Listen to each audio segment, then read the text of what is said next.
नमस्कार विद्यार्थी मित्रांनो, मी अनिल सुर्वे स्वागत करतो तुमचं पुन्हा एकदा पवन देशपांडे सरांच्या ऑनलाईन लर्निंग प्लॅटफॉर्मवर। विद्यार्थी मित्रांनो, आजच्या सेशनमध्ये आपण चालू घडामोडी या महत्त्वाच्या टॉपिकवरती डिस्कस करणार आहोत। कारण TCS पॅटर्ननुसार चालू घडामोडी हा जो टॉपिक आहे याच्यावरती प्रेडिक्टेबल क्वेश्चन असतात, म्हणजे आपण अंदाज लावू शकतो की कशा स्वरूपाचे प्रश्न विचारले जाऊ शकतात। परंतु GSचा जर आपण विचार केला तर GSमध्ये थोडासा अनप्रेडिक्टेबल असा पार्ट आहे। प्रश्न कुठून विचारतील, कसा विचारतील हे काही सांगता येत नाही। परंतु चालू घडामोडी हा आपला हातचा विषय आहे। साधारणतः जानेवारीपासून जूनपर्यंतच्या 6 महिन्याच्या चालू घडामोडीच्या महत्त्वाच्या बाबी ज्या आहेत आपण त्या डिस्कस करणार आहोत। आता याच्यामध्ये नेमकं 6 महिन्यात तर खूप साऱ्या घडामोडी झालेल्या आहेत, मग त्या सगळ्याच घ्यायच्या का? तसं जर पाहिलं तर मग चालू घडामोडी हा आपल्याला राज्यसेवा पूर्व, राज्यसेवा मुख्य, कंबाईन पूर्व, कंबाईन मुख्य या सगळ्या वेगवेगळ्या एक्झामला आहे आणि वेगवेगळ्या पद्धतीने विचारलं जातं। परंतु आपण तलाठीची एक्झाम देत आहोत आणि या तलाठीच्या एक्झाममध्ये TCS पॅटर्ननुसार आपल्याला सोपे आणि वन लाइनर क्वेश्चन असतील, तर त्या अँगलनेच विचार करून आपण हे सगळं मटेरियल कलेक्ट केलेलं आहे। हे एक प्रकारचं संकलन आहे आणि या संकलनाच्या माध्यमातून महत्त्वाचे जे काही मुद्दे आहेत जे तुम्हाला परीक्षेला विचारू शकतात, अशा स्वरूपाचे मुद्दे आपण या ठिकाणी कव्हर करत आहोत। तर सुरुवात करूया आजच्या लेक्चरला। मित्रांनो, आपल्याला माहिती आहे की नुकतंच एका भारतीय प्रतिभावंत अशा खेळाडूने 200 रन म्हणजे द्विशतक करण्याचा एक विक्रम केला। याच्या आधी देखील जवळपास जगातल्या 10 खेळाडूंनी 200 रन म्हणजेच वन डे मॅचमध्ये द्विशतक ठोकण्याचा विक्रम केलेला आहे, आपल्याला माहिती आहे। आणि सध्या नुकतंच एका भारतीय खेळाडूने विक्रम केला आणि सगळ्यात कमी वयाचा हा जगातला खेळाडू ठरला की ज्यानं वन डे मॅचमध्ये 200 रनांचा रन करण्याचा विक्रम केला। मग याच्यावरती प्रश्न काय विचारणार की एकूण आतापर्यंत किती भारतीय खेळाडूंनी द्विशतक केलेले आहे, किंवा एकूण जगातील किती खेळाडूंनी आतापर्यंत द्विशतक केलेले आहे, किंवा असं विचारलं जाऊ शकेल की यावर्षी नुकतंच द्विशतक कोणत्या भारतीय खेळाडूने केलं, कारण यावर्षी 2 भारतीय खेळाडूंनी द्विशतक केलेले आहे हे आपल्याला माहिती असलं पाहिजे, बरोबर। आणि लास्टवाला प्रश्न विचारला जाणार की यावर्षी शुभमन गिल यांनी द्विशतक केलं ते कोणत्या देशाविरुद्ध केलं, किंवा कुठल्या आपण म्हणूया की स्टेडियमवर केलं, असं काही कुठल्याही पद्धतीचा प्रश्न तुम्हाला या ठिकाणी विचारला जाऊ शकतो। म्हणजे एका मुद्द्याला अनुसरून 4-5 महत्त्वाच्या फॅक्ट्स या ठिकाणी तयार होत असतात, तर त्या अँगलला आपण तयारी करणं गरजेचं आहे। तर मग बघूया आजच्या या सेशनमधला पहिलाच हा टॉपिक आहे। शुभमन गिल या तरुण भारतीय खेळाडूने पहिल्यांदाच द्विशतक करण्याचा विक्रम केला। हा विक्रम कोणत्या देशासोबत केला किंवा कोणत्या देशाच्या विरुद्ध केला असं जर विचारलं तर न्यूझीलंड। मग त्या ठिकाणी न्यूझीलंड असेल, वेस्ट इंडिज असेल, किंवा पाकिस्तान असेल, झिम्बाब्वे असेल, असे कुठले तरी 4 पर्याय जवळपास तुम्हाला दिले जातील, किंवा इंग्लंड असेल। मग त्याच्यात आपल्याला लक्षात ठेवायचं की हा विक्रम शुभमन गिलने न्यूझीलंड या देशाविरोधात केलेला आहे।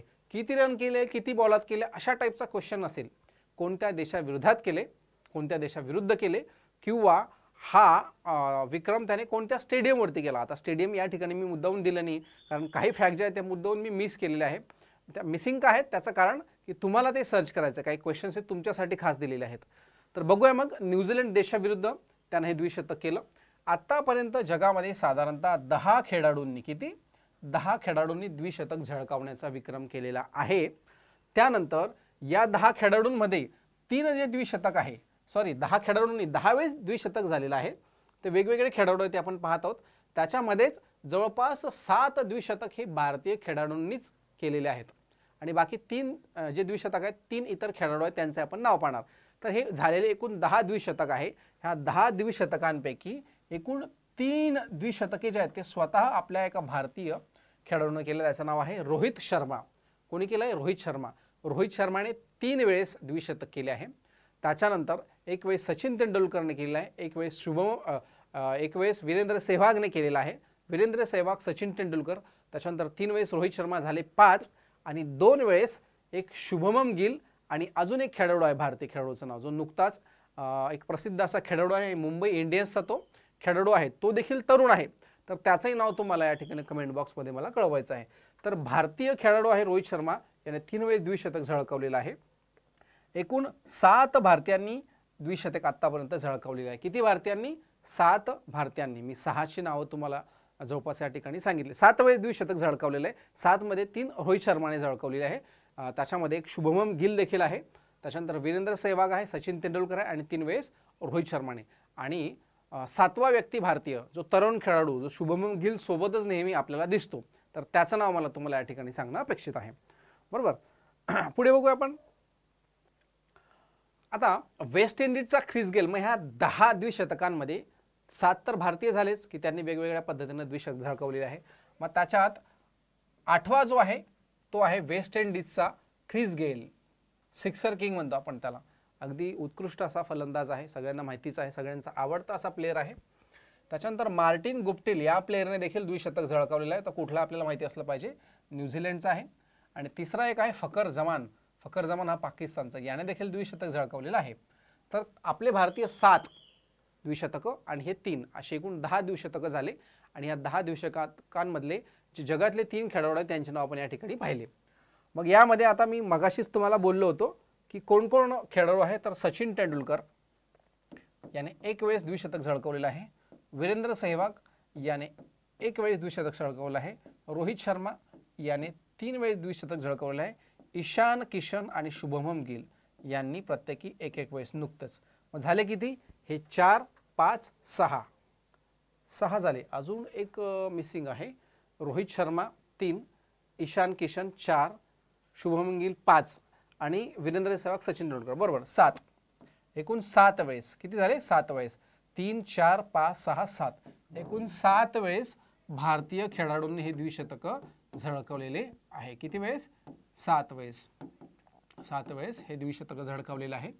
आणि या 7 मध्ये हे 3 खेळाडू जगातील इतर देशाचे, म्हणून एकूण 10 द्विशतक आपल्याला लक्षात ठेवायचे आणि त्याच्यात भारतीय खेळाडूंचे देखील नाव लक्षात ठेवणे अपेक्षित आहे. पुढे बघू. महिला कैद्यांसाठी नुकतीच नन्हे कदम हा उपक्रम जो आहे तो राबवण्यात आलेला आहे. मग हा नन्हे कदम उपक्रम जो आहे तो कोणातर्फे राबवण्यात येणार आहे किंवा ह्या नन्हे कदम उपक्रमाचा पर्पज नेमका काय आहे असं डायरेक्टली तुम्हाला प्रश्न विचारला जाऊ शकतो. की नन्हे कदम हा उपक्रम नुकताच महिलांसाठी राबवला जातो आहे. मग महिलांसाठी कोणता? तर महिला कैद्यांसाठी राबवला जात आहे का? किंवा हा नन्हे कदम उपक्रम नेमका कोणत्या तुरुंगातून राबवला जात आहे असं देखील विचारलं जाऊ शकतं. तर नन्हे कदम उपक्रम जो आहे तो महिला कैद्यांसाठी मुंबईतील भायखळा तुरुंगातील भायखळा तुरुंगामध्ये अंगणवाडी त्याचबरोबर हिरकणी कक्ष याची उभारणी केलेली आहे. त्यानंतर महाराष्ट्रामध्ये 3 ठिकाणी आपण काय म्हणूया महिलांसाठी जेल आहे. 3 ठिकाणी. एक आहे मुंबई, दुसरा आहे येरवडा आणि तिसरा आहे अकोला. या 3 ठिकाणी काय आहे? महिला कारागृह ऑलरेडी आहे. फक्त 3च ठिकाणी. आपल्याला एक्स्ट्रा इन्फॉर्मेशन आहे. परंतु ही नन्हे कदम नावाची जी महिलांसाठी, महिलांच्या मुलांसाठी, छोट्या मुलांसाठी जी योजना करण्यात आलेली आहे महिला कैद्यांसाठी, ती कुठून सुरू केली? तर ती भायखळा मुंबईतील या कारागृहातून सुरू केली आपल्याला दिसून येते. त्याच्यानंतर पुढचं आपण ग्रीन हायड्रोजन मिशन याबद्दल याच्या आधी डिस्कस केलेलं आहे की भारताने 2030 पर्यंत ग्रीन हायड्रोजन जास्तीत जास्त तयार करण्याचं टार्गेट ठेवलेलं आहे. जेणेकरून फ्युअल जे आहे, आपण जे काही बाहेरच्या बाजारातनं फ्युअल विकत घेतो, कच्चं तेल विकत घेतो, त्याचा वापर पेट्रोल, डिझेल किंवा इतर बाकीच्या काही ज्या बाबी आहेत त्याच्यावरती डॉलर हा खर्च कमी करता यावा आणि सस्टेनेबल डेव्हलपमेंट म्हणजे शाश्वत विकास हा दृष्टिकोन समोर ठेवून पर्यावरणाचा ऱ्हास आणि पर्यावरणाची अवनती टाळता यावी यासाठी आपण प्रयत्नशील आहोतच आणि म्हणूनच आपण हा उपक्रम राबवत आहोत. आता हा उपक्रम राबवत असताना मी याच्या आधीच्या सेशनमध्ये सांगितलं होतं की 2030 पर्यंत आपण किती लाख टन हायड्रोजन निर्मिती करण्याचा टार्गेट ठेवलेला आहे हे तुम्हाला मला कमेंट बॉक्समध्ये कळवायचं आहे. तुमच्यासाठीचा प्रश्न आहे तो तुम्ही सर्च करा. ठीक आहे. तर ग्रीन हायड्रोजन मिशन जे आहे ते 4 जानेवारी 2023ला सुरू करण्यात आलेलं आहे. या योजनेचा एकूण खर्च जर विचारला तर 1,94,744 कोटी इतका या योजनेवरती खर्च करण्यात येणार आहे. त्याच्यामुळे एखाद्या वेळेस ते विचारलं जाऊ शकतं आणि कधीपर्यंत ही योजना राबवण्यात येणार आहे किंवा टार्गेट आपण ठेवलेलं आहे तर 2030 पर्यंत आपण हे टार्गेट ठेवलेले या ठिकाणी दिसून येतात. ठीक आहे. त्याच्यानंतर पुढची स्लाइड बघूया आपण. पद्म पुरस्कार. आता पद्म पुरस्कार एकूण महाराष्ट्रातील 12 विविध व्यक्तींना मिळाले. पद्म पुरस्कारमध्ये काय येतं? पद्मश्री, पद्मविभूषण आणि पद्मभूषण असे 3 पुरस्कार येतात. आता याच्यामध्ये पहिला जर पुरस्कार पाहिला आपण पद्मविभूषण तर तो मिळालेला आहे तबला उस्ताद जाकीर हुसेन यांना. कोणाला मिळालेला आहे? तबला उस्ताद जाकीर हुसेन यांना. जाकीर हुसेन यांना ओळखत नसेल असं कोणी भारतीय व्यक्ती नसेलच शक्यतो, कारण तबल्यामध्ये सगळ्यात प्रसिद्ध असे ते तबलावादक आहे भारतातील किंवा जगातील म्हटलं तरी चालेल. आणि पद्मभूषण एकूण 3 व्यक्तींना दिला. तर आपण इथे फक्त पद्मविभूषण आणि पद्मभूषण या 4 व्यक्तींचीच नावं शक्यतोवर बघू, कारण त्याच्यावरती तुम्हाला शक्यतोवर प्रश्न हा विचारला जाऊ शकतो. तर मग हे 4 व्यक्ती कोण आहे पद्मभूषणचे? पद्मभूषण आपण पाहिलं, मग पद्मविभूषणचे हे 3 व्यक्ती आपण बघूया. पहिला आहे कुमार मंगलम बिर्ला, यांना उद्योग क्षेत्रा संदर्भात देण्यात आला, कुमार मंगलम बिर्ला यांना. त्याच्यानंतर दुसरा आहे दीपक दर. दीपक दर यांना विज्ञान आणि तंत्रज्ञान या संदर्भात देण्यात आला आहे, विज्ञान तंत्रज्ञान क्षेत्रातील कामगिरी संदर्भात. आणि सुमन कल्याणपूर आपल्याला माहिती आहे, तर यांना कला क्षेत्र, कला संगीत क्षेत्र या संदर्भात हा पुरस्कार देण्यात आलेला आहे. तर हे 3 नावं पद्मभूषण पुरस्काराचे. आणि पद्मविभूषण पुरस्काराचे एक महत्त्वाचं नाव म्हणजे जाकीर हुसेन, हे या ठिकाणी लक्षात ठेवणं गरजेचं आहे. आणि जर तुम्हाला फॅक्च्युअल विचारलं की महाराष्ट्रातील किती व्यक्तींना यंदाचे पद्म पुरस्कार जाहीर करण्यात आले, तर ते एकूण व्यक्ती किती, तर 12 आहेत. ठीक आहे, पुढचं बघूया. पुढच्या स्लाइडवर आहे 2023 हे वर्ष आंतरराष्ट्रीय तृणधान्य वर्ष म्हणून साजरं करण्यात आलं. आपल्याला माहिती आहे की जगभरात तृणधान्य वर्ष, मिलेट्स इयर किंवा मिलेट वर्ष आपण साजरं करतो जगभरामध्ये. मग भारतही यामध्ये मागे नाही आहे. 15 जानेवारी हा जो दिवस आहे, हा राज्यात पौष्टिक तृणधान्य दिवस म्हणून आपण साजरा करणार आहोत. आता जानेवारी 2023 मध्ये येणारी जी मकर संक्रांत आहे, ज्याला आपण भोगी असं म्हणतो, मकर संक्रांत हा दिवस पौष्टिक धान्य दिवस म्हणून आपण साजरा करणार आहोत किंवा केला आपण, कारण आता ही करंट अफेअर्सचे आपण बातम्या पाहत आहोत, ही बाब घडून गेलेली आहे. तर ह्या अँगलला आपण विचार करून आपण 2023 हे वर्ष काय म्हणून आहे, जागतिक लेवलवर आपण काय म्हणून पाळत आहोत, तर ही बाब तुम्हाला जर विचारली तर माहिती असलं पाहिजे. सगळ्या घडामोडी अत्यंत महत्त्वाच्या विद्यार्थी मित्रांनो. परीक्षेच्या अँगलनं TCS पॅटर्ननुसार काय तुम्हाला विचारलं जाऊ शकतं, याच बाबींवरती आपण डिस्कस करत आहोत. आणि त्यातल्या त्यात याच्या आधीच्या 2 सेशनमधले 2-3 क्वेश्चन देखील नुकत्याच TCS पॅटर्न थ्रू काहीतरी 2-3 एक्झाम झाल्या, त्या पेपरमध्ये त्यातले प्रश्न विचारले गेले. जसं सेबीचं अध्यक्ष माधवी पुरीभुज, सेबीची स्थापना, याच्याबद्दल आपण चर्चा केलीच होती, तर त्यावरती देखील क्वेश्चन आला होता. अजून बरेच काही 2-3 क्वेश्चन विचारले गेले, तर त्यावरती आपण नंतर चर्चा करू. आता जनस्थान पुरस्कार 2023चा नेहमी परीक्षांसाठी हा अत्यंत आवडता किंवा हॉट टॉपिक आहे. कुठला पुरस्कार कुठल्या व्यक्तीला देण्यात आला, मग तो पुरस्कार जागतिक पातळीचा असो अथवा देशांतर्गत पातळीचा असो, देश पातळीचा असो, अथवा महाराष्ट्र राज्यातील महत्त्वाच्या काही जे पुरस्कार असतील त्या पुरस्कारांसंदर्भात असो, तर हे पुरस्कार कोणत्या व्यक्तीला देण्यात आले यावरती हमखास प्रश्न असतो. आणि कधीकधी आउट ऑफ द बॉक्स म्हणजेच जे पुरस्कार विचारले जात नाही असे देखील पुरस्कार आयोग याआधी विचारलेले प्रश्न आयोगाने आहेत. म्हणून प्रश्न चुकता कामा नये यासाठी आपण जनस्थान पुरस्कार देखील घेत आहोत. यंदाचा पुरस्कार 2023चा प्रसिद्ध ज्येष्ठ कादंबरीकार आशा बगे, ज्यांचा फोटो आपण दिलेला आहे, आशा बगेंना देण्यात आला. सुरुवात या पुरस्काराला 1991 मध्ये झाली, हे विचारणार नाही. पुरस्काराचं स्वरूप काय आहे, 1 लाख रुपये आहे. एक्स्ट्रा इन्फॉर्मेशन म्हणून आपण लक्ष ठेवूया. परंतु पहिला जनस्थान पुरस्कार कोणाला देण्यात आला असं जर विचारलं तर विजय तेंडुलकर यांचं नाव या ठिकाणी लक्षात ठेवणं अपेक्षित आहे. ठीक आहे,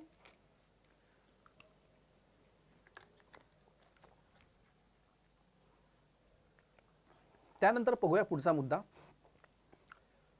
पुढचा मुद्दा आहे ऑस्ट्रेलियन ओपन टेनिस स्पर्धा 2023 संदर्भात.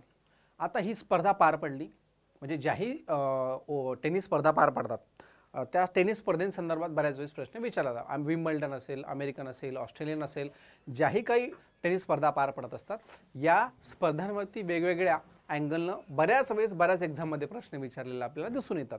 तर मग ही टेनिस स्पर्धा कोणत्या ठिकाणी पार पडली, किंवा यंदाची पुरुष टेनिस स्पर्धा जी आहे ती कोणी जिंकली, किंवा स्त्रियांमध्ये विजेता कोणता, किंवा कोणता खेळाडू कोणत्या देशाचा होता, अगदी या अँगलनं देखील प्रश्न विचारलेला आपल्याला दिसून येतो. किंवा कोणती स्पर्धा ही कोणत्या कोर्टावर घेतली जाते, हे देखील प्रश्न विचारले जातात. किंवा जगज्जेता कोणी असेल, किंवा ज्याने काही रेकॉर्ड्स केले असतील त्या रेकॉर्ड संदर्भात, ग्रँड स्लॅम संदर्भात हे प्रश्न आपल्याला याच्या आधी विचारलेले आहेत वेगवेगळ्या. तर त्या अँगलनं विचार करून आपण या ठिकाणी ही स्लाइड घेतो. तर ऑस्ट्रेलियन ओपन स्पर्धा 2023ची ठिकाण आहे मेलबॉर्न. महिला विजेता गट जो आहे तो अरिना सबलेंका हिने ही स्पर्धा जिंकली. काय नाव, अरिना सबलेंका. आपण नाव पाठ करायचे आणि फक्त वाचायचे, वाचलं तर आपोआप लक्षात राहून जातं, रिव्हिजन करायचं. कुठली आहे तर बेलारुसची आहे. आणि विजेती महिला जर म्हटली तर एलिना रायबाकिना, एलिना रायबा, या ठिकाणी रायबा आहे. एलिना रायबाकिना ही कझाकस्तानची उपविजेते खेळाडू आहे. म्हणजे महिलांमध्ये ऑस्ट्रेलियन ओपन जी आहे ती कोणी जिंकली तर अरिना सबालेंका. ठीक आहे ना, सबालेंकाच नाव सरनेम असणार एक जागतिक लेवलची एक स्पर्धा आपल्या भारतीय पॉप स्टारने जिंकली. तिचं नाव देखील तुम्हाला माहीत असलं पाहिजे, तिचं सरनेम देखील सबालेंकाच असं काहीतरी आहे. तर त्या अँगलला आपण विचार करून आपण या ठिकाणी हे लक्षात ठेवू शकतो. पुढे पुरुषांमध्ये शक्यतोवर पुरुषांमध्ये नोवाक जोकोविच वगैरे हे जे 3-4 नावं आहेत हे जनरली असतात. नोवाक जोकोविच असेल, राफेल नदाल असेल. राफेल नदालने तर आता समजा निवृत्ती घेतलेली आहे, परंतु हा जो खेळाडू आहे नोवाक जोकोविच हा अजूनही आहे. आणि सर्बियाचा हा खेळाडू आहे. सर्बिया हा देश आहे. या सर्बियाचा अत्यंत उत्कृष्ट असा हा खेळाडू आहे, ज्यानं एक जागतिक रेकॉर्ड देखील केला आहे. त्याच्याबद्दल आपण चर्चा करूया. तर पुरुष विजेता गटामध्ये नोवाक जोकोविच विजेता आहे सर्बियाचा, आणि उपविजेता आहे तो स्टिफानेस त्सित्सिपाय. आता खूप वेगळे नाव आहेत, आपल्याला त्याचं प्रोनाऊन्सिएशनही जमत नाही, परंतु काही हरकत नाही. आपल्याला कशाही पद्धतीने लक्षात ठेवायचं आहे आणि 1 मार्क्स हा खेचून आणायचा. आपल्याला तिथे कोणी प्रोनाऊन्सिएशन विचारणार नाही. तुम्ही मार्क्स किती मिळवले, कसे मिळवले, याच ठिकाणी या सगळ्या बाबी महत्त्वाच्या आहे. तर हे 2 बाबी लक्षात ठेवायच्या, महिला खेळाडू आणि पुरुष खेळाडू. पुढे आता ग्रँड स्लॅमचा जर विचार केला तर सगळ्यात जास्त ग्रँड स्लॅम जे आहे ते कोणी जिंकले, 22 जे आहेत ते राफेल नदालने, आणि नोवाक जोकोविचने देखील 22 जिंकलेले आहे. आता हा तर बिचारा रिटायर झाला, याने रिटायरमेंट घेतली, आपण त्याचे व्हिडिओज वगैरे देखील पाहिले असणार. अगदी लास्ट मॅचला राजकोटवरती तो रडत देखील होता. आता हे तिघही जे खेळाडू आहे, नोवाक जोकोविच असेल किंवा आपला हा राफेल नदाल असेल किंवा आता याचं नाव नाही मला आठवत तिसऱ्याचं, तर हे तिघही खेळाडू शक्यतोवर हेच बऱ्याचशा जे काही टेनिसच्या मॅचेस आहेत ते जिंकत असतात आणि रँकिंगला ते पहिला क्रमांकावरती असतात. म्हणजे आम्ही अगदी कॉलेज वर्षापासून, कॉलेजला असतं म्हणजे आजच्या 15-1 वर्ष आधीपासून, 15-20 वर्ष आधीपासून याच खेळाडूंचे नाव ऐकत आलेलं होतं. आणि त्याच्यात नेहमी कन्फ्युजन होतं, कारण सुरुवातीपासून जवळपास आता यांचीच वय 35, 40, 42च्या आसपास सगळ्यांचे झालीत. तर हे कमीत कमी वयाच्या 17-18 वर्षापासून खेळत आहे आणि जवळपास 20-20, 22-22, 25-25 वर्षापासून खेळत आहे. त्याच्यामुळे आपण लहान असतानापासूनचे अगदी हे खेळाडू आहेत आणि तेच नावं असतात नेहमी आपण ऐकत आणि तेच जिंकत असतात, म्हणून थोडंसं कन्फ्युजन होतं. परंतु एक नवीन विक्रम या स्पर्धेमध्ये नोवाक जोकोविचने केला आहे, जो 22 ग्रँड स्लॅम जिंकून त्याने एक जागतिक विक्रम केलेला आहे. आता जागतिक विक्रम काय, तर या स्पर्धेमध्ये राफेल नदाल हा जो खेळाडू आहे, या राफेल नदाल या खेळाडूची म्हणजे या खेळाडूची त्याने बरोबरी केलेली आहे. 22 ग्रँड स्लॅम हा देखील जिंकलेला आहे. त्याच्यामुळे या सगळ्या ज्या बाबी आहेत आपल्याला माहिती असणं गरजेचं आहे. मग ही बाब देखील आपल्याला माहिती असली पाहिजे. यावर्षी त्यानं ग्रँड स्लॅम जिंकलं आणि राफेल नदालच्या या 22 ग्रँड स्लॅमची त्याने या ठिकाणी बरोबरी केलेली दिसून येते. सगळे महत्त्वाचे पॉईंट्स आहे मित्रांनो, याच्यात काहीच मिसिंग नाही आहे आणि मिसिंग असलं तर ते तुमच्या काही कामाचं नाही आहे. महत्त्वाचेच टॉपिक आपण या ठिकाणी कव्हर करण्याचा प्रयत्न करत आहोत. इंडियन सायन्स काँग्रेस 2023ची कुठे पार पडली, आधी कितवी आहे तर 108वी, कितवी आहे 108वी, आणि कुठे पार पडली तर नागपूरला. उद्देश काय होता तर विज्ञानाचा प्रचार आणि प्रसार आणि वैज्ञानिक दृष्टिकोन जो आहे तो डेव्हलप होणे हा त्यामागचा अप्रोच होता किंवा हा त्यामागचा उद्देश होता. आता या ठिकाणी एक अजून महत्त्वाची घटना नोट डाऊन करणं गरजेचं आहे की राष्ट्रसंत तुकडोजी महाराज या विद्यापीठाला, महाराष्ट्रातलं महत्त्वाचं विद्यापीठ आहे, याला 100 वर्ष देखील पूर्ण झाले. त्याच्यामुळे ही देखील बाब तुम्हाला विचारली जाऊ शकते, तर त्या अँगलने या ठिकाणी विचार करणं आवश्यक आहे. पुढे बघू दावोस परिषद. दावोस वर्ल्ड इकॉनॉमिक फोरम म्हणजे वर्ल्ड इकॉनॉमिक फोरम च्या अंतर्गत ही परिषद घेतली जात असते 2023ची. ही कुठे पार पडली, कितवी होती, ठिकाण काय होतं, फक्त एवढंच आपल्याला लक्षात ठेवायचं आहे फॉर्मॅलिटीज म्हणून. तर ही 53वी बैठक होती. ठिकाण होतं दावोस. दावोस कुठेला आपल्याला सगळ्यांना माहिती आहे, स्वित्झर्लंड, ज्याला आपण जगाचं काय म्हणतो, स्वर्ग असं म्हणतो. स्वित्झर्लंडला एक वेळ जाऊन येण्याची प्रत्येकाची इच्छा असते. त्याला जगातील काय म्हटलं तर स्वर्ग, जसं भारतातील स्वर्ग हे जम्मू काश्मीरला म्हटलं जातं, तसं स्वित्झर्लंड जे आहे त्याला जगाचा स्वर्ग असं म्हटलं जात असतं. आता दिनांक 16 ते 19 जानेवारी 2023 रोजी, दिनांक 16 ते 19 जानेवारी 2023 रोजी या स्पर्धाच्या ही परिषद जी आहे ती पार पडली. कधी पार पडली असे विचारणार नाही, तरी सुद्धा माहितीसाठी मी या ठिकाणी तुम्हाला सांगतोय. महाराष्ट्र केसरी स्पर्धा, हिंद केसरी स्पर्धा ह्या नुकत्याच पार पडलेल्या वर्षाची स्पर्धा आहे. त्याच्यामुळे ही स्पर्धा कोणी जिंकली किंवा ही स्पर्धा कितवी होती, ही स्पर्धा कुठे खेळल्या गेली, अशा स्वरूपाचे प्रश्न विचारले जाऊ शकतात. तर त्या अँगलने या ठिकाणी आपण विचार करूया. बघूया महाराष्ट्र केसरी स्पर्धा 2023ची कोणी जिंकली. महाराष्ट्र केसरी स्पर्धा 2023ची कुठे पार पडली असं जर विचारलं तर 2023ची स्पर्धा आपल्याला सगळ्यांना माहिती आहे, पुण्याला पार पडली. आपण त्या सगळ्या लाईव्ह मॅचेस पाहिल्याच आहे. ठीक आहे. त्याच्यानंतर क्रमांक कितवा आहे तर 65वा. विजेता कोण होता तर आपला सगळ्यांचा आवडता खेळाडू शिवराज राक्षे, जो पुण्याचाच आहे राजगुरुनगरचा, परंतु त्यानं नांदेडकडनं फॉर्म भरला आणि नांदेडचं नेतृत्व त्याने या ठिकाणी केलेलं आपल्याला दिसून येतं. आणि त्याच्यानंतर उपविजेता होता महेंद्र गायकवाड. जो सिकंदर शेख सोबत महेंद्र गायकवाडची सेमीफायनल झाली होती आणि सेमीफायनलमध्ये थोडीशी कॉन्ट्रोवर्सी झाली होती आणि या सेमीफायनलची मॅच जी आहे ती फार चर्चेत आली होती. म्हणजे या ठिकाणी आता कोण जिंकलं काय जिंकलं हा कॉन्ट्रोवर्सी जरी असला तरी सिकंदर शेख हा देखील अत्यंत उत्कृष्ट असा खेळाडू आहे जो महाराष्ट्र केसरीचा 100% दावेदार होता. परंतु फायनलला शिवराज राक्षे आणि महेंद्र गायकवाड यांच्यामध्ये फायनल लढत झाली आणि लढत जी आहे ती सरते शेवटी शिवराज राक्षेने जिंकली. दोन्ही खेळाडू सरस होते. महेंद्र गायकवाड उंचीला देखील खूप जास्त आहे, वजन देखील खूप आहे, परंतु शिवराज राक्षे अगदी पिळदार शरीर आहे, चपळ आहे आणि त्याच्यात त्याने या ठिकाणी बाजी मारलेली दिसून येते. परंतु शिवराज राक्षेसोबतच जर समजा आपला सिकंदर शेख असतात तर ही लढत अजून खूप जास्त रंगली असती, कारण याच्यामध्ये दोघेही खेळाडू सरस होते. परंतु या मॅचला थोडीशी कॉन्ट्रोवर्सी झाली होती, विवाद या ठिकाणी झाले होते लढती संदर्भात, तर त्यामुळे ही स्पर्धा थोडी गाजली. तर मग शिवराज राक्षे हा विजयी झाला राक्षे आणि उपविजेता जो होता तो महेंद्र गायकवाड. उपविजेता कुठला तर सोलापूरचा. तर ह्या सगळ्या बाबी आपल्याला या ठिकाणी लक्षात ठेवणं गरजेचं आहे. आता महाराष्ट्र केसरी या ठिकाणी त्यांचे इमेजेस आपण टाकलेले आहेत. पुढे बघूया हिंद केसरी. काय आहे हिंद केसरी?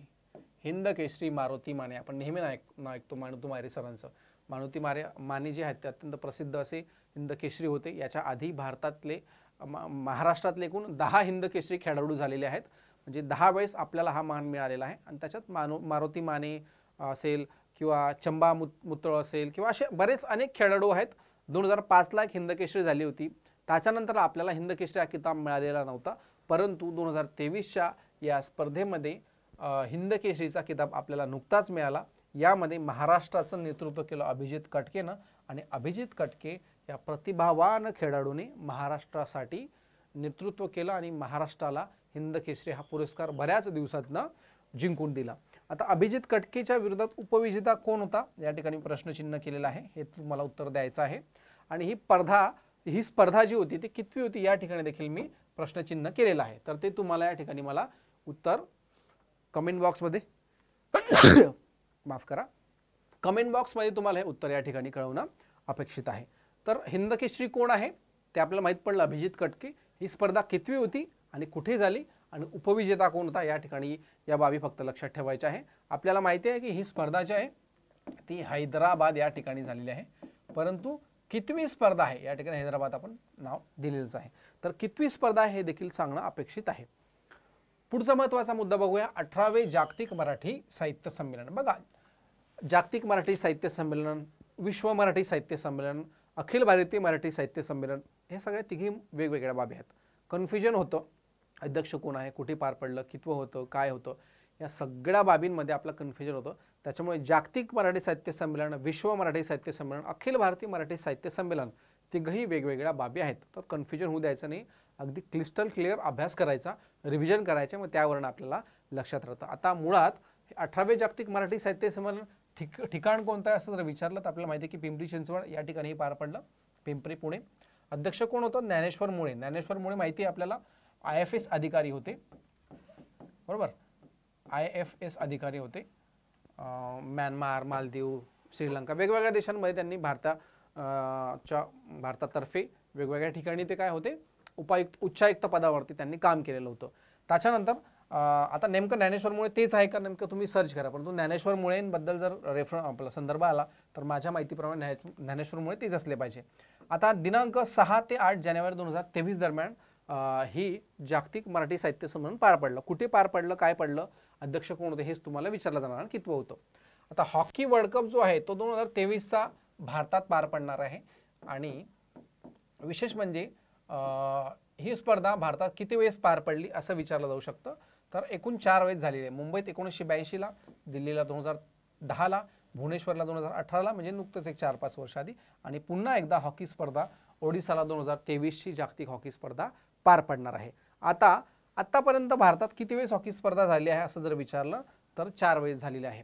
आणि 2023ची हॉकी स्पर्धा कुठे पार पडणार आहे आणि त्याच्यात पर्याय दिले जातील भारत, पाकिस्तान, बांगलादेश की चीन. तर लक्षात ठेवायचं आपल्या देशातच ही पार पडणार आहे 2023ची हॉकी स्पर्धा. पुढे बघूया, देशातील सर्वाधिक लांबीचा सागरी पूल कुठे बनतो आहे. आता एकूण याची 22 किलोमीटर लांबी आहे, परंतु 22 किलोमीटर लांबी जरी असली तरी समुद्रामध्ये हा 16.5 किलोमीटर असा सगळ्यात लांब ब्रिज बनत आहे. 22 किलोमीटरपैकी 5.5 जो आहे तो जमिनीवरती आहे.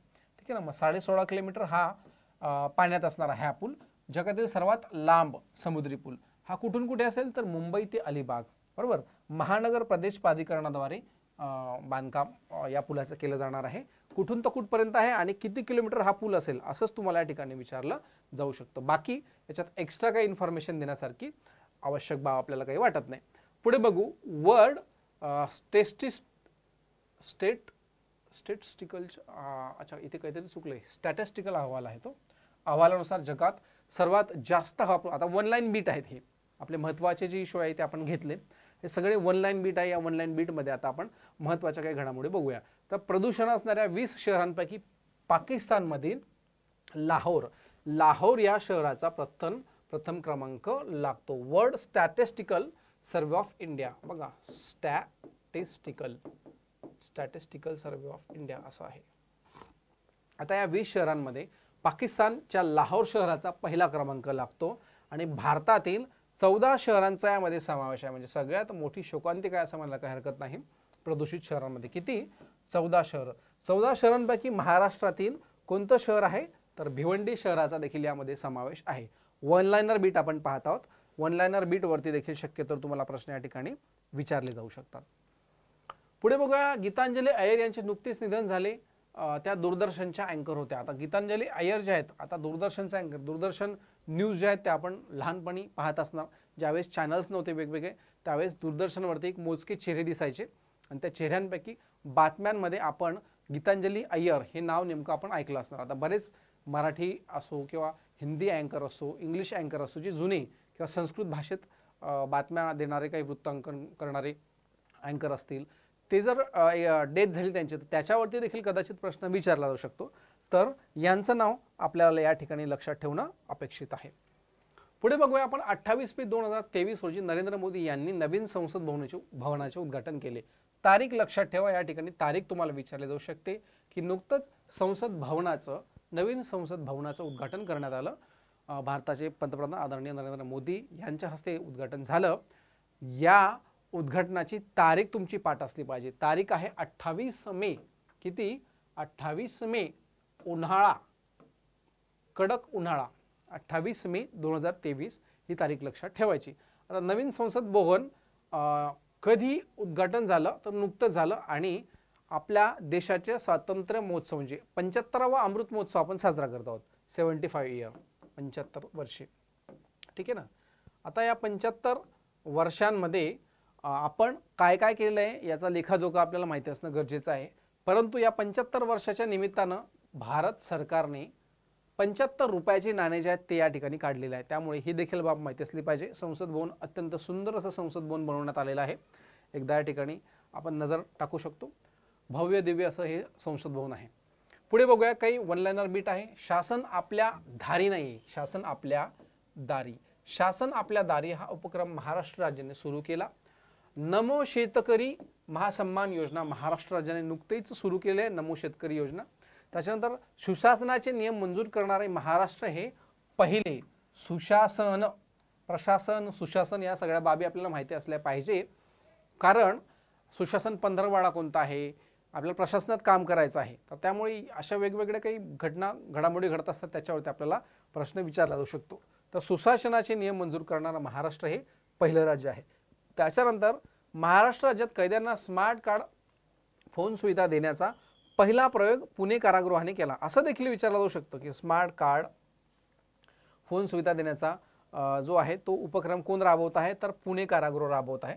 तर पहिल्यांदाच असा प्रयोग करण्यात आलेला आहे स्मार्ट कार्ड फोन यूज करण्याचा. तर कुठल्या कारागृहामध्ये हा सुरू करण्यात आला? भायखळा, नागपूर, औरंगाबाद की पुणे? तर हे लक्षात ठेवा, पुणे कारागृह. ठीक आहे. पुढे बघूया. औरंगाबाद आणि उस्मानाबाद शहरांची नामांतर झाली. तर नामांतर कधी झाली असं जर विचारलं तर 24 फेब्रुवारी 2023 मध्ये नामांतर झाली. तारीख लक्षात ठेवायची या ठिकाणी, फक्त तारीख लक्षात ठेवणं अपेक्षित आहे. आपल्याला माहिती आहे औरंगाबाद या शहराचं नामकरण झालं छत्रपती संभाजीनगर. छत्रपती संभाजीनगर, संभाजी महाराजांचं नाव या शहराला देण्यात आलेलं आहे. कधीपासून ही चर्चा चालू होती आणि या शहराचं शेवटी नाव बदललं आणि उस्मानाबाद शहराचं नवीन नाव नवीन नामकरण धाराशिव असं करण्यात आलेलं आहे. त्यानंतर तिसरी एक वन लाईन बीट आहे, अहमदनगरचे नाव बदलून अहिल्यादेवी नगर करण्यात येणार आहे, ही देखील बाब महत्त्वाची आहे. त्याच्यानंतर 31 मे 2023 रोजी राजमाता अहिल्यादेवी होळकर यांची 298वी जयंती साजरी करण्यात येणार आहेत किंवा करण्यात आली. पुढे बघूया, हा देखील मुद्दा अत्यंत महत्त्वाचा आहे, याच्यावरती प्रश्न विचारला जाणार. परंतु सगळ्यात महत्त्वाचा प्रश्न जो अजूनपर्यंत आपण घेतला नाही किंवा चर्चेत नाही आहे, नुकतंच आता 1-2 दिवसापूर्वी आदरणीय पंतप्रधान नरेंद्र मोदी पुण्यात येऊन गेले आणि पुण्यात आल्यानंतर त्यांनी पुणे मेट्रोचं उद्घाटन केलं आणि या पुणे मेट्रोचं ड्रायव्हिंग करणारी पहिलीच महिला स्त्री, जसं या ठिकाणी आपण महिला स्त्रीच बघतो आहोत, तसं देखील पुणे मेट्रोची पहिली म्हणजे चालवणारी स्त्री कोणती तर तुम्हाला माहिती असलं पाहिजे, तर तिचं नाव तुम्ही मला कमेंट बॉक्समध्ये कळवा. तर आशियातील पहिल्या महिला लोको पायलट वंदे भारत चालवणाऱ्या पहिल्या महिला लोको पायलट आहे, त्यांचं नाव आहे सुरेखा यादव. सुरेखा. आता हे यादव आहे का जाधव आहे तुम्ही नेमकं मला सांगा. मला असं वाटतं जाधव आहे, ठीक आहे माझ्या माहितीप्रमाणे. तर यादव आहे का जाधव आहे एक वेळेस तुम्ही करून घ्या, कारण बऱ्याच वेळेस ते टाईप करताना किंवा बोलताना प्रिंटिंग मिस्टेक होत असतात, तर थोडंसं कन्सिडर करून घ्यायचं. तर वंदे भारत ही जी पहिली एक्सप्रेस आहे कुठून तर कुठपर्यंत चालणार आहे असं जर विचारलं तर सोलापूर ते मुंबई आणि त्यांचं नाव लक्षात ठेवायचं सुरेखा जाधव, ठीक आहे. पुढे बघूया आपण, मुंबई ते गोवा हा देखील महत्त्वाचा एक मुद्दा आहे लास्टवाला. मुंबई ते गोवा सुरू होणारी वंदे भारत ही 5वी एक्सप्रेस आहे. कितवी? 5वी. वंदे भारत एक्सप्रेस सध्या खूप चर्चेत आहे, 5वी एक्सप्रेस आहे आणि त्यातल्या त्यात महाराष्ट्रातील सर्वाधिक लांबीची धावणारी पहिली एक्सप्रेस ही ठरलेली आहे. सर्वाधिक लांबीची धावणारी पहिली एक्सप्रेस ही ठरलेली आहे वंदे भारत एक्सप्रेस, आणि ही कुठून? मुंबई ते गोवा सुरू होणार आहे आणि ही 5वी भारतातली वंदे भारत एक्सप्रेस आहे. तर अशा पद्धतीचं आजचं हे सेशन होतं विद्यार्थी मित्रांनो. याच्यामध्ये आपण जास्तीत जास्त मुद्दे कव्हर करण्याचा प्रयत्न केला आहे. जवळपास आपण यामध्ये 20 ते 25 मुद्दे कव्हर केले. आज आपण क्वेश्चन्स काही जास्त घेणार नाही आहोत, कारण शक्यतो एक्झाम जवळ येत आहे, त्याच्यामुळे आपण वन लाईन जे महत्त्वाचे बीट आहेत ते कव्हर करण्याचा प्रयत्न करत आहोत आणि नंतर शेवटच्या रॅपिड फायर राऊंडला आपण वेगवेगळे क्वेश्चन जे आहेत ते बनवून त्याची तुमच्याकडनं प्रॅक्टिस करून घेतली जाणार आहे. तर मित्रांनो, पवन देशपांडे सरांच्या या चॅनलवरती आपण आहोत. या चॅनलवरती विविध सेशन्स सध्या आपण घेत आहोत. त्यातल्या त्यात लाईव्ह सेशन्स देखील आपले दररोज चालू आहे. वेगवेगळ्या आपल्या प्लॅटफॉर्मवरच्या फॅकल्टी कंटिन्युअसली यामध्ये येत आहेत आणि निश्चितपणे तुम्ही लाईव्ह सेशनचा देखील फायदा घ्या, रेकॉर्डेड सेशनचा देखील फायदा घ्या, कारण आपल्या या सगळ्या बॅचेसला ह्यूज असा रिस्पॉन्स आहे आणि यावर्षी आपला रिझल्ट जो आहे तो खूप मोठा येणार आहे. मी असं म्हणेल की जास्तीत जास्त अभ्यास करून जास्तीत जास्त विद्यार्थ्यांचं सिलेक्शन व्हावं. पुन्हा भेटूया अशाच एका न्यू सेशनमध्ये. तोपर्यंत नमस्कार.